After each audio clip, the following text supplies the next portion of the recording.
KLIA 1 முனையத்தில் நேற்றிரவு 8:30 மணி அளவில் 2 ஏரோ ட்ரெயின் ரயில்களிலும் மின்சார தடை ஏற்பட்டதால் அச்சேவை தற்காலிகமாக நிறுத்தப்பட்டது.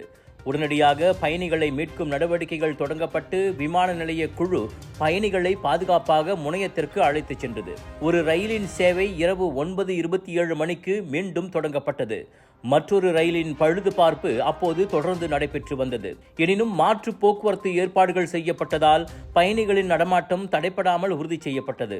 சம்பவத்துக்கான காரணத்தை கண்டறிய முழு விசாரணை நடைபெற்று வருவதாக மலேசிய விமான நிலையங்கள் நிறுவனமான MAHB கூறியது. ஏற்பட்ட தடங்களுக்கு மன்னிப்பு கேட்டுக் கொண்டதோடு பயணிகளின் பொறுமைக்கும் புரிதலுக்கும் அது நன்றி தெரிவித்துக் கொண்டது.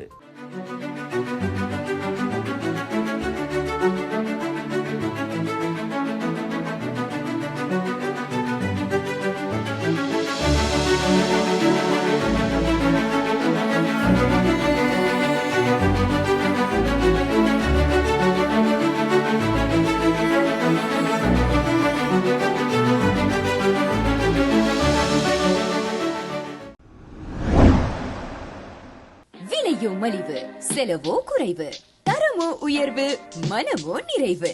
மக்களின் தேர்வு என்ரிகோஸ் முழு ஆடை சத்துள்ள பால்மாவு.